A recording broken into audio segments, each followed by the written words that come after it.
So let me introduce to our speaker, who is Mr. Tejender Singh Jassal.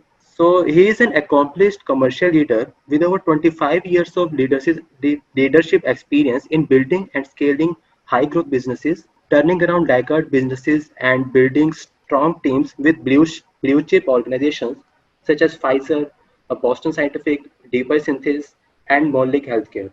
So he has nurtured businesses to market leadership positions. His strengths include developing strategy, detailed planning, precise execution, and monitoring. So he also served on the board of MTAL, a medtech-focused industry body, and frequently deliberate on industry issues as an invited speaker both domestically and internationally. So I now hand over this session to Mr. Tejender. So he will let you introduce about the commercialization innovation in medtech. So please welcome Mr. Tejender. Thank you, Vikrant, first of all, for inviting me for this wonderful session. Before I rather start, I wish and pray that each one of you, including the participants, are safe, and so are your family members, because these are quite testing times for all of us. This topic is so to discuss maybe at a time where we are under so much of healthcare stress. Even in evolved economies, our healthcare has proven to be failing, and what we were thinking was adequate is clearly short of what it should have been.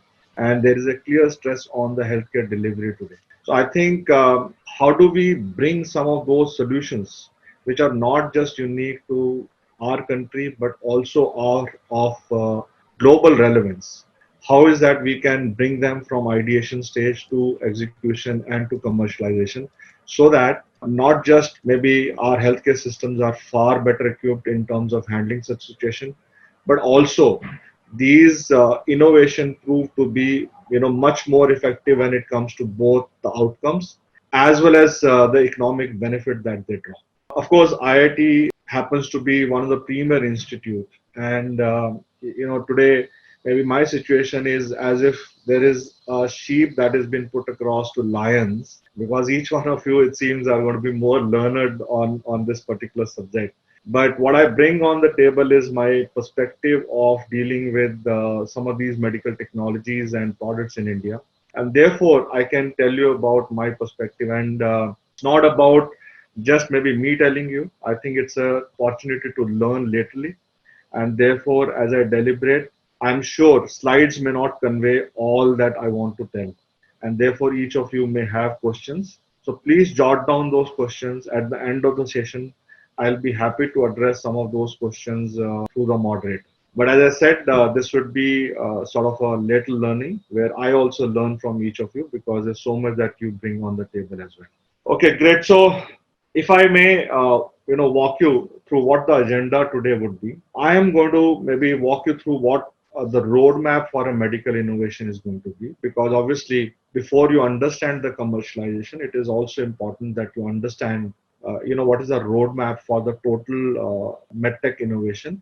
Because in my subsequent slides, when I talk, I will talk about commercialization, which also touches each of these roadmap points or milestones that we are going to be discussing, and why it is not just a go-to-market strategy, right? Then we also would look at some of the questions one need to ask before commercializing a product. We are also going to look at why is developing commercialization plan hard, especially in medtech space. And then, as I said, maybe we would want to differentiate between launching, commercialization, and why maybe medtech needs more than a go-to-market strategy. And of course, at the end of it, I'll be happy to maybe take your questions and would address to best of my ability. So this is, primarily a roadmap that I said. It's a series of activities that go right from ideation to execution of a product to maybe commercialization.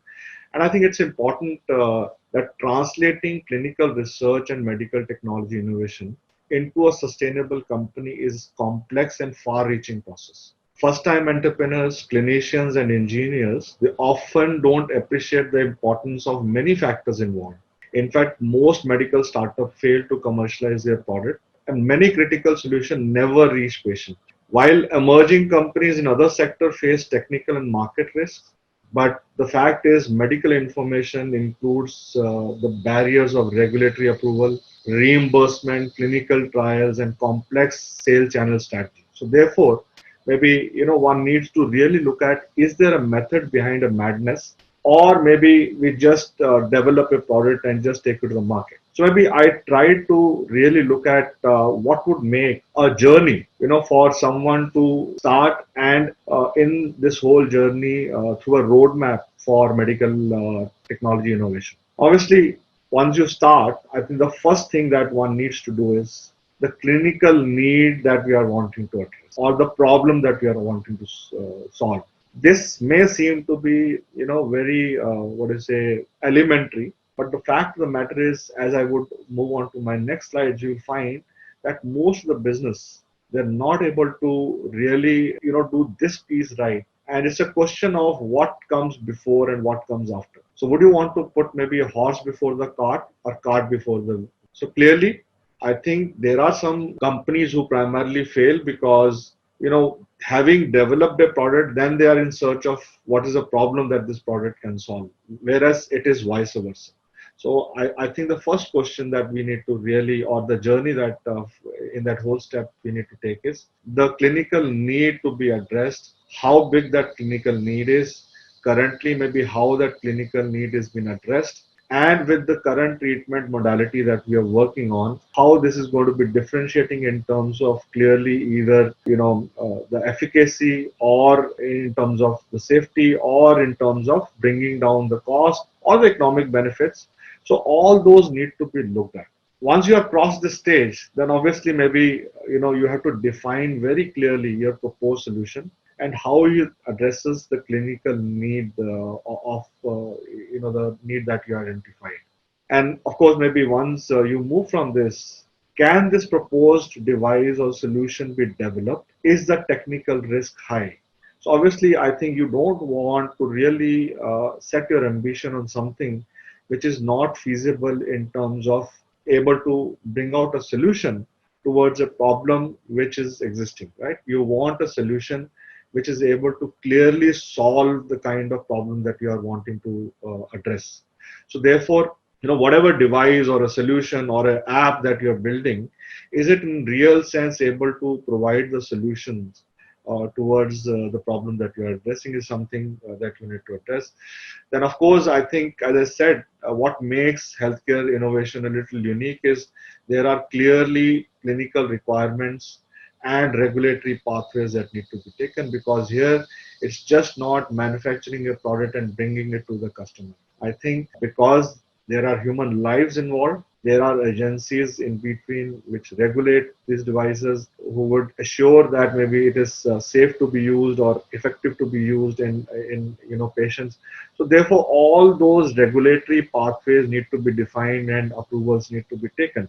So therefore, I think the fourth step in this whole journey would be to understand the clinical requirements and regulatory framework that's been attached. And of course, while you are developing this product, intellectual property is another important consideration that you would want to look at. So, if there is clearly an ecosystem around, developing a product with intellectual property, and how is that you can secure that intellectual property so that you are then able to operate freely, maybe once this product is available. So I think those IP related issues also need to be looked at. How strong are the IP laws maybe in the country that you're either developing this product or maybe are going to be, commercializing this product.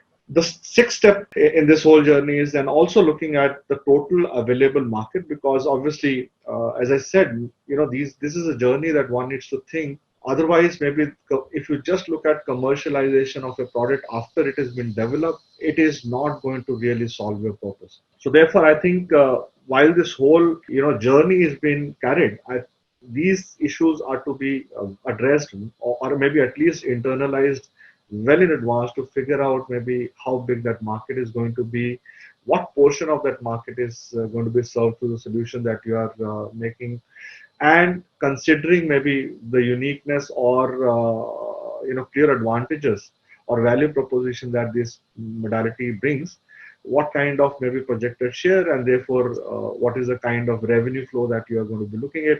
And all those are important, not just to maybe go to the market and maximize the value creation, but also maybe subsequently, if in case you want to pitch in for a venture capitalist to invest, or maybe look at a more comprehensive plan in terms of how to finance this once you are wanting to commercialize. So these are important maybe discussions. Another aspect on point 8 is, how do you think the manufacturability would be? Is that going to be scalable? What kind of manufacturing facility, not just in terms of putting a plant on yourself, or maybe putting up a facility on yourself, but also, unlike for example pharmaceutical, where in medical devices many components put together make a device. So therefore, do you have an ecosystem of ancillary units manufacturing some of those critical parts which will go into making devices or technology?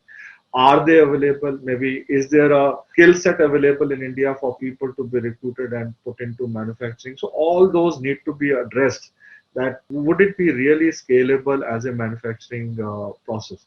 Another thing that makes healthcare innovation unique is, as I said maybe earlier also, patient who are end users many times may not pay for that treatment modality. Of course, in India, it is out of pocket, so therefore, ultimately, most of the patients, at least maybe 85% to 80% of the patients, they pay from their own pockets. But clearly, I think in the Western world, it is a reimbursable market. So therefore, I think the focus that most of these reimbursed markets now have on either the health economic outcome research studies, or the driving from a fee to service model, from a free to service model into something called as what is a value based healthcare.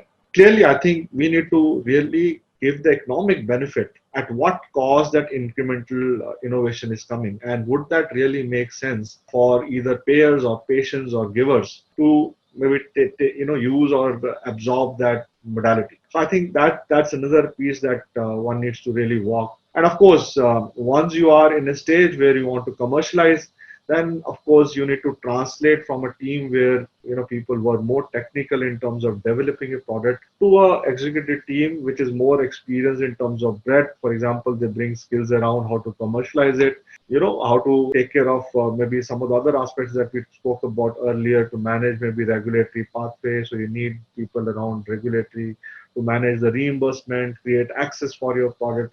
So all those people and team need to be built. And of course, maybe a very comprehensive business plan in terms of not just maybe how it will be like in 1 year, but also maybe 3 years, 5 years. Maybe one advice that one need to have is that we need to expect and exploit change, because obviously when you ideate to the time when you come out with the final solution, things are dynamic, things are going to change. So you need to really absorb that change and be flexible in your approach, and also prepare a product which is global in nature. Because I'm sure there are certain problems which are unique to India, but at the same time there are a lot of healthcare issues and challenges which are common across the globe. So therefore, the vision has to be not just translating this whole idea into a final product to commercialize in the local market, but also how is that you can build a body of evidence and take it to a far reaching place, or maybe wider market, for it to be able to create that kind of impact or economic benefit or a clinical benefit to the patients. And of course, the 12th step in this whole roadmap is the milestone based financing strategy, because obviously once you move from one phase to another phase, there clearly is going to be need for you to be infusing fresh investment, whether it is moving into prototyping to now manufacturing a product, which means that you'll have to put in. Then of course maybe going to market or commercializing that product would again entail that maybe you need to really put in a lot of expense in terms of communicating what you want to communicate and building up channels and things like that. So clearly, I think this is in broader a roadmap that I wanted to create for you guys, so that there is clearly a plan of how you ideate to how do you take it and successfully bring in commercialization of a product. If I go to the next slide, I think there are a set of, I'm sorry, first of all, this is a little busy slide comparatively, but these are set of 8 questions to my mind, which one should be asking to himself before he commercializes. Number one is, are you a solution looking for a problem, or are you providing a solution for a problem that already exists? As I said, maybe at the start, many times data suggests that surprising proportion of healthcare innovators do not develop a sound evidence-based use case prior to developing it. Primarily, putting the cart before the horse. It's not important that you make a product and then look for what problem it can solve, but it's vice versa. Second is, does your solution create actionable insights? Most important part of, especially maybe now that there is an advent of a lot of digital solutions for healthcare, and to my mind, a lot of these digital, solutions are going to solve our access issues. They are going to solve our issues in terms of how specifically we can look at delivering, healthcare to people around, whether it is maybe artificial intelligence or data analytics, or maybe now the new kid on the block, which is blockchain. So I guess most important part of a solution, especially on the digital side, is what a clinician should do with the output. A predictive model without a clear way to intervene for patient will never make its way to practice. I think a very important question, especially when you are working on digital, healthcare solutions, is that how is it going to translate to actionable insights, and does it really give the kind of value, or is able to solve a current challenge in having that delivery currently delivered from the physician to the patients. Third is your solution clinically and commercially valid? Obviously, maybe, most often we either would tend to build a solution which would not give the desired clinical benefit on the one side, or may be either too costly for us to give, where we are not able to translate that value-based healthcare which I was talking about. Because ultimately today, the healthcare budgets of all countries, all governments are very, very stressed, right? They want solutions which are either incremental in terms of bringing more effective treatment, or maybe also looking at economic benefits. And that is why maybe those health economic studies are very, very important for one to be developing the products. So clinical and commercial validation are key to differentiate and to attract venture dollars or make it into a mainstream practice. Health economics, as I mentioned, is a very critical piece in this space. A fourth, of course, is your evidence case valid? Now, of course, we had seen that there is a p-hacking or cherry picking of data to really say that this product works, till the time you are able to really manipulate data in a way. Manipulate, I would say, is a wrong word, but try to maybe do a, what is a hit and trial to really make the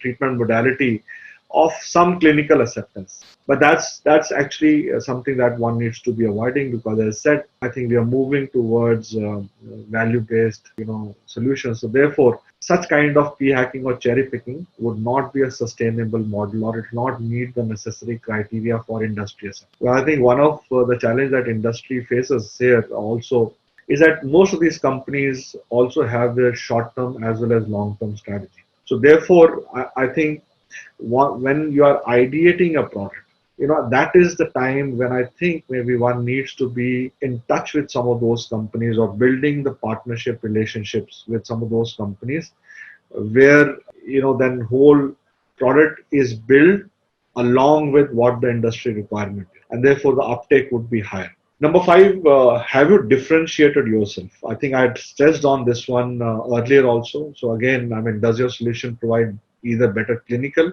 or commercial or economic outcome compared to the current treatment modalities that you need to answer? Important aspect, have you done voice of customer and voice of user study?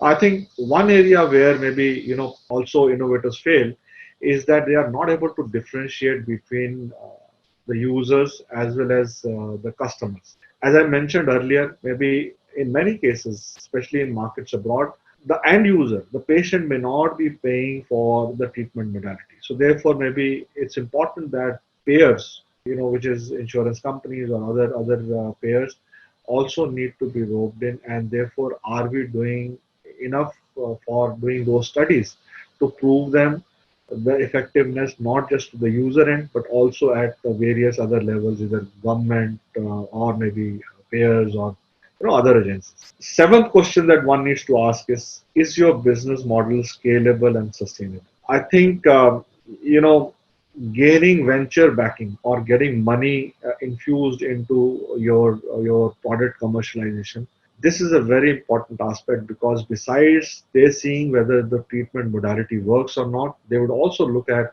whether the solution is addressing a genuine problem, and whether it requires a sound and scalable business model, and is that in place. So that's another aspect that one needs to be asking. Of course, as I said, maybe the gestation period in medtech industry is a little higher because of other stakeholders involved, which includes maybe regulatory, which includes paying models and other things, reimbursements. So therefore, maybe you also need to consider how much time and money will it take to bring the product from ideation to commercialization.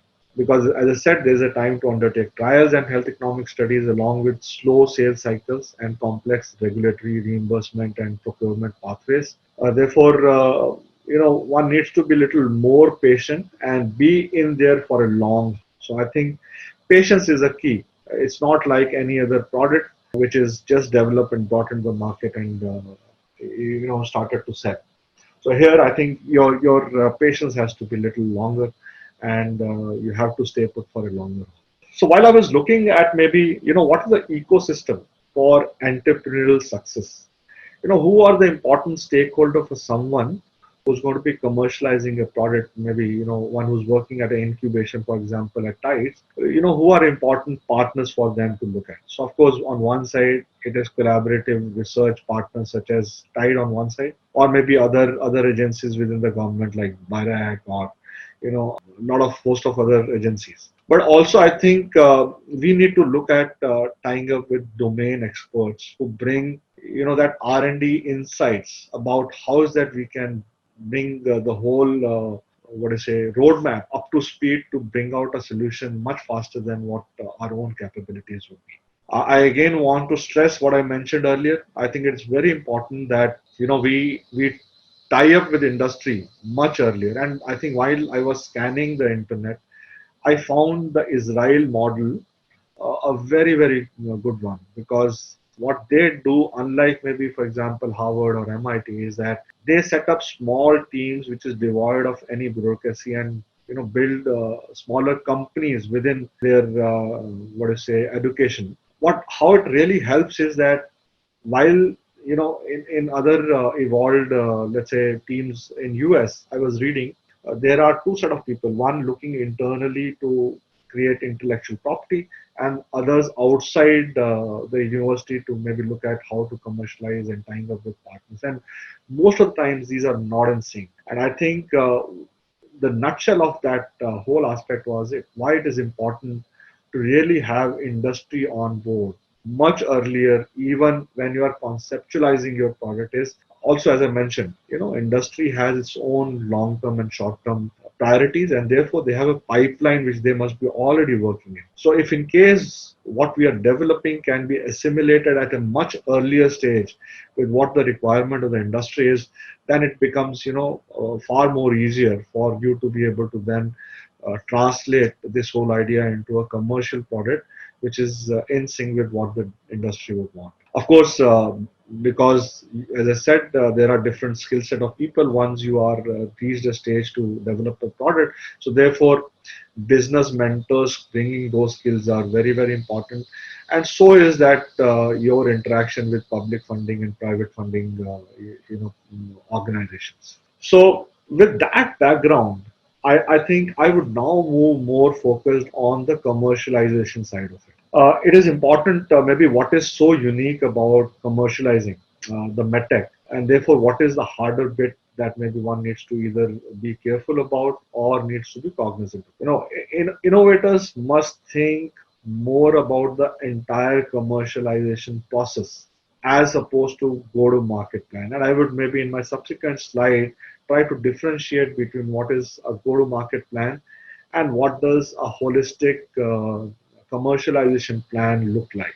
Also, I think why I created that first slide for you, which was a sort of a pathway, is that there has to be a proven, repeatable commercial framework, because obviously it will ensure that all the right strategies and decisions are being made and they are made at the right. So therefore, that is why I brought this element of in the first slide where I spoke about all the 12 elements that you need to be really ticking in the whole journey of the pathway to develop medical technology. You must also acknowledge the strategic difference between commercializing a radical versus an incremental innovation. I'm sure maybe each one of you understand the difference between a radical and incremental innovation.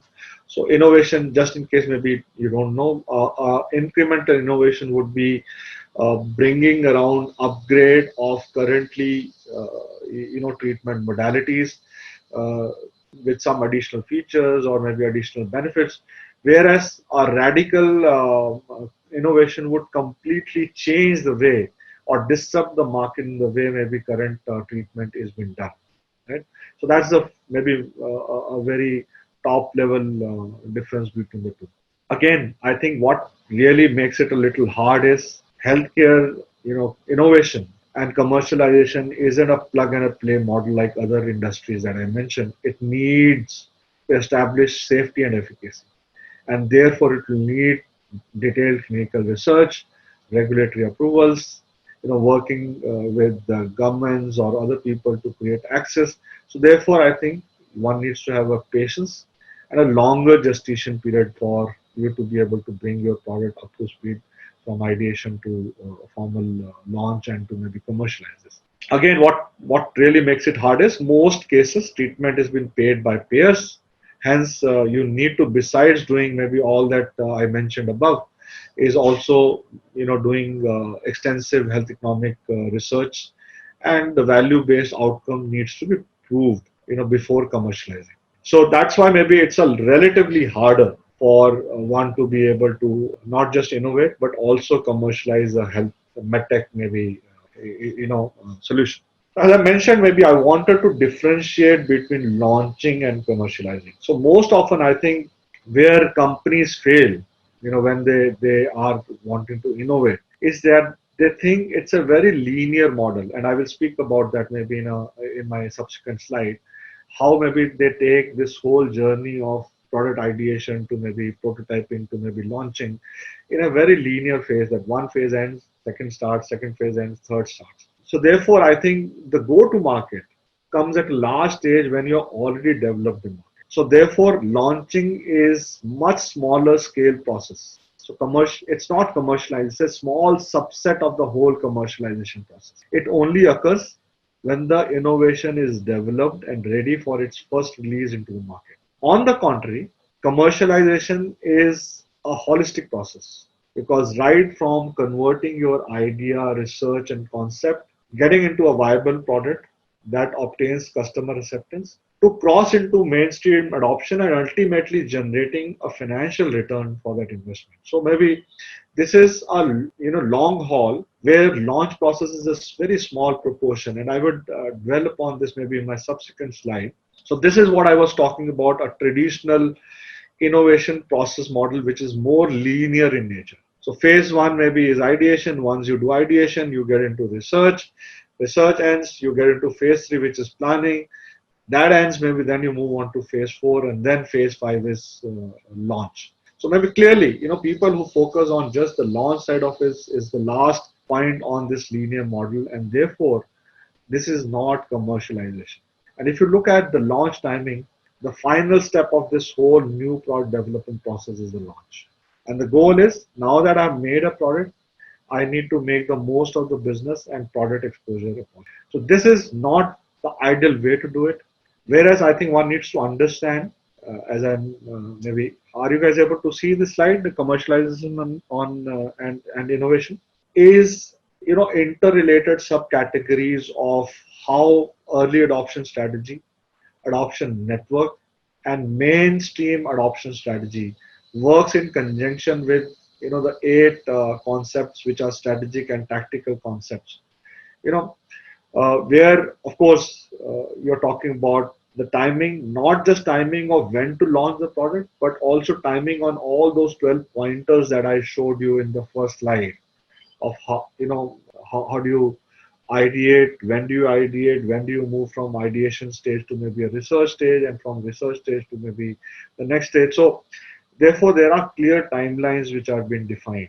And of course, maybe you start working well in advance, right at ideation stage, of what kind of target group are you going to be addressing, not just in terms of problem, but also in terms of patient groups or treatment modalities that you're going to be looking at, and thereby maybe doing an early partnership, which I mentioned earlier also. And it's very important that those partnerships and alliances are being built well in advance, much before the product is developed. And of course, maybe on the tactical side, you talk about the product, then maybe distribution channels, and the commercials and communication.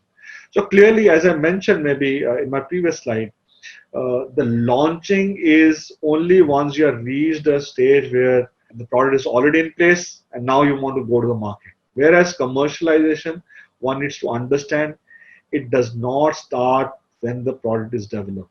It begins during ideation and conceptualization before the product is ready, and continues after the product is launched. So I think that's the way to really look at it, because then whatever steps have been taken, they have been taken, and they would rather help you evolve a product which is more realistic, and which is going to be really getting early adoption, as well as maybe mainstream adoption by the target groups that you're targeting. And of course, would also maximize your return of investment, because ultimately it's not about how your treatment modality reaches to the end user or customer, but also maybe how is that the treatment modality is able to give you the returns and is profitable for you to be able to do it, right? And by the time an innovation is ready for launch, many of the key commercialization decisions have already been made. So that's a nuanced difference between what launching is and what commercializing is. So I would suggest that maybe all the people who are researching on either these products, maybe rather than looking at a linear model of having developed a product and then looking at going to the market, look at how you are going to be making a commercialized decision part of the whole journey from the beginning till the end, and things would relatively become much easier for you, and the chances of you succeeding in the market will be much, much higher. So this is precisely what I said. Maybe if you look at the concept of go-to-market or a strategic market plan, clearly maybe product is not figuring in there, or maybe timing, as I mentioned, is not part of the go-to-market strategy. So it is devoid of being a complete plan, and someone who really wants to get a success for not just while developing a product, but also maybe once you launch it, needs to really work on those three subcategories of levers, which is primarily how do you rope in a small group of people who are going to be early adopters for your treatment modality, or a product that you're developing, and would become part of your journey to help you evolve a product. Because obviously last thing you want is that you bring to the market a product which is not fully evolved with the features that really mature market would want. Therefore, I think these early adopters would help you really look at how is that you can work on some of those elements where you are able to develop a product along with the real insights from the market. And of course, maybe then you broaden your adoption network by obtaining support from critical players, maybe whether it is industry or roping in maybe some of the other government bodies that you guys are already working to really expand this whole network a little bit, and translating this whole into a mainstream adoption, so that there's a wide spread adoption of the product that you want. So with that, I think that's a broader framework I wanted to create so that I stimulate your minds, and maybe would be happy to address any questions that you guys may have for me. So thank you, sir. So, sir, in registration, some of the participants has some sent some of the questions. So I will just discuss ask them. So the very first question is, how are things in medical field going to change if the current COVID-19 pandemic will stay for a long time? That's a great question, and I think the situation that we currently are in establishes or strengthens the need of medical technology, because currently when you have to grapple with this pandemic of COVID, I think medical technology is at the back of it, whether it is a simple things like swab to maybe take the saliva to test, or maybe having those carriers to, or ventilators, all of that is all medical technology. So I think if you are talking about how this is going to be panning out post COVID, answer is healthcare innovation was essential service. It will remain relevant. It was relevant and would continue to remain relevant. And in fact, what's needed to manage this situation, it all revolves around the technology pillar, which the healthcare delivery has. If you look at maybe the hospitals, the mainstay of how they are able to deliver healthcare is all medical technology, right? And I think a couple of changes that I'm anticipating that will happen is digital healthcare adoption will become accelerated. I mentioned that blockchain, which is a new kid in the block, will prove to be a radical innovation. I think you will see in the coming times how this digital adoption will become a very, very powerful tool to solve access and outcome focused delivery issues. So, sir, I think we can move to next question then. So another question is, what is the biggest challenge medtech world is facing and has to overcome or to address today? Another great question, I would say. I think let me take a step back. You know, if you compare what healthcare is today compared to, let's say, 10 years back, the evolution in healthcare is all revolving around the innovation and progresses that we are making in medical technology. So clearly, I think research and innovation has to be financially rewarding. I think what we are currently seeing today is some of those protectionist measures limit the incentivization of research and innovation. So I think the biggest challenge that we face today is, research has not been rewarded. Having said that, I think it is also important that innovation must stand the test of outcome benefits and economic cost. So are we giving certain clinical benefit at the cost of too high economic cost that will be incurred? And this is very, very relevant and important when we are moving towards value-based healthcare. So I think to me, we need to incentivize more research because that's how healthcare will evolve. And in that process of incentivizing people to research, of course, maybe there'll be certain cost to that evolution. That's how maybe you progress. But at the same time, there's a lot of responsibility on the industry as well as people who are into this field to really do a research which brings out clear economic benefits besides the clinical one. And sir, there's another question. It may be kind of a relevant for very, most of the people. So he says that how to find industry partners for commercialization of innovation. So I would say that you need to go back to the roadmap and the commercialization of innovation model that I spoke about. And what it stresses is the need of earlier collaborations with partners. And I was mentioning maybe how Israel model is worth the mention, right?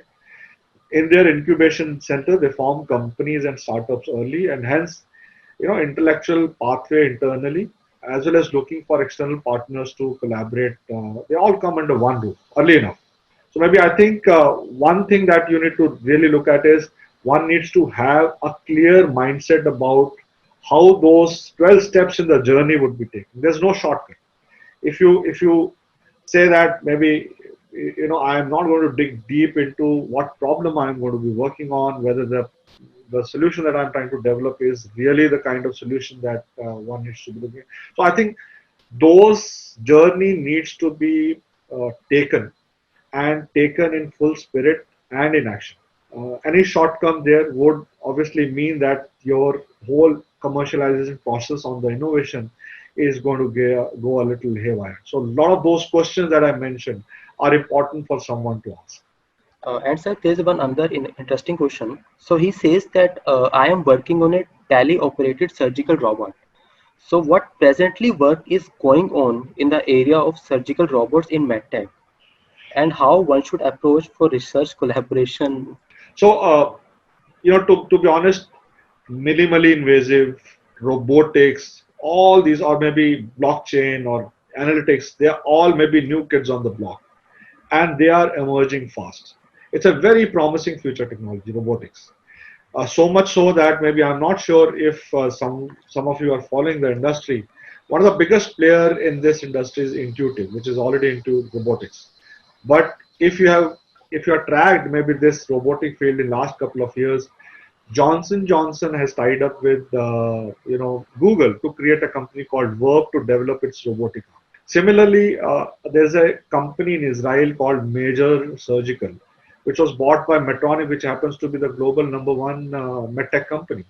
They recently invested in that company to buy it for some hundred odd millions, and they are developing solutions to bring robotics. Of course, the current challenge in that field is the clinical benefit versus the economic cost, because obviously robot comes not cheap. Maybe it's an investment for any hospital upwards of 25 crores. Now, obviously, they need to translate the clinical benefit with the economic cost that's been incurred. Because as I said, the current focus of all these organizations is on this aspect of it. Some of them are being able to translate that benefit clearly in terms of health economic studies in a niche segment like urology or maybe gynecology. But of course, I think it's a work in progress, and therefore people would have to clearly define that these clinical benefits are being achieved at this economic cost, which still makes it viable and meaningful. And also, I think one thing that needs to be added here is the progress in the field of artificial intelligence or machine learning. That has also galvanized or catalyzed this whole field about robotics, and it has increased the precision and predictability to a very very large extent that could also translate into clinical and economic benefits. So I think early days, but very exciting technology to work for future. And sir, we are taking some question from audience. So I just received a question. So it is, how will government reimbursement system change post COVID for non-essential products, or government will prioritize their budget accordingly to essential formulary list. Sorry. So, let's understand one thing. Healthcare budgets for all governments are very, very constrained. So, obviously, any payer or government would look at what is the incremental or radical innovation that's been brought and at what cost it has been brought. If it makes value sense, there's nothing called as essential or non-essential. I think one needs to really understand it's about whether this qualifies to be innovation which is clearly able to translate the economic benefit besides also establishing the clinical benefit.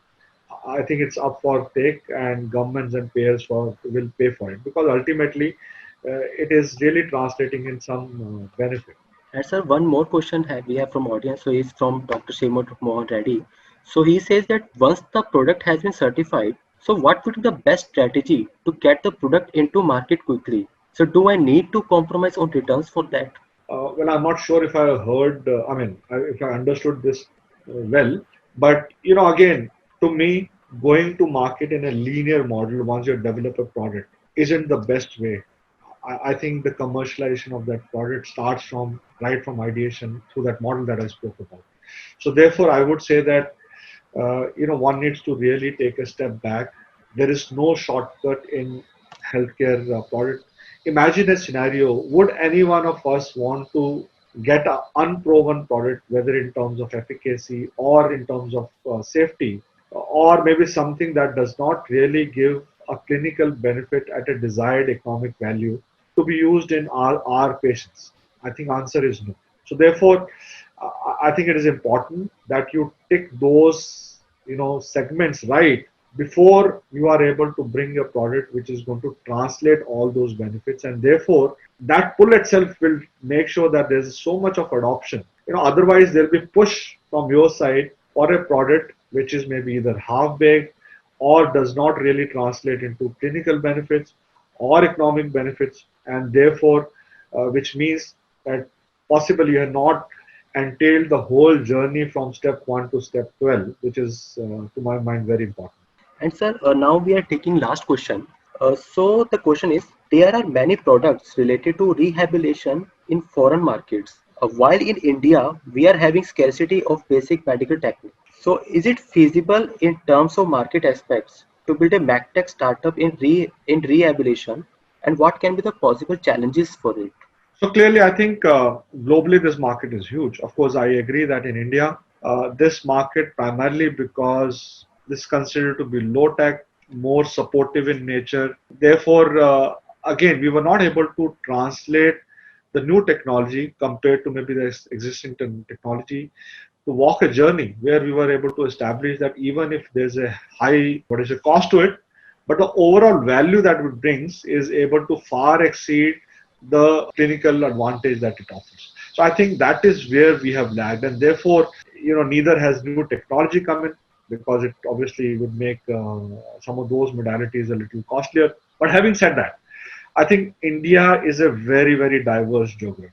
To be honest with you, all kinds of products would sell in India. Maybe that's the reason why you see BMW is also running on the road, and you also see maybe people on cycle, right? And therefore, one needs to really look at segmenting and targeting, which is again important aspect of commercializing your innovation. Of where do you segment, where do you target yourself, and how do you position your product? You should not consider that whole of India is your market. So therefore, maybe anybody who's selling a frugal innovation or a cheaper innovation or current modalities which have been used for managing some of those conditions right now would also automatically become a market. That's not going to happen. I think there is a pocket that will be playing in, but I think what is important is you need to understand what that segment would be, how big that segment is, and whether you have a right product and a strategy to position your product in that segment is extremely critical and important. And sir, now we just received one question from a faculty. So he is asking, can you suggest any company or consultant who can help in converting prototype to product by completing compliance requirements and standards? Well, I can't really give you upfront. Maybe I think what we can do is me, you, and the faculty can post this also Sure, connect, sir.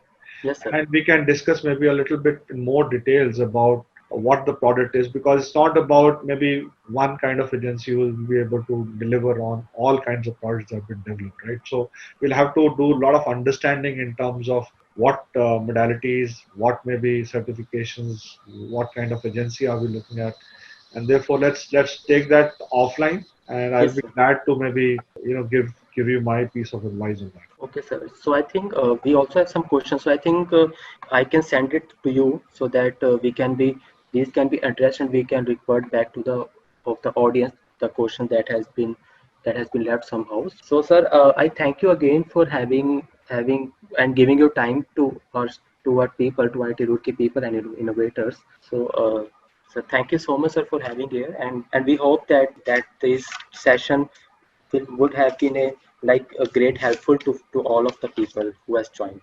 Thank you, Vikrant, and really, I thank you for giving me rather this opportunity. I always love to be working with young entrepreneurs in mind, and you happen to be maybe the cream of India, I guess, with IIT on your side. So, thank you for allowing me this opportunity, and look forward to be in touch. And before I say goodbye, I think again, stay safe and healthy in these testing times. Thank you so much, sir.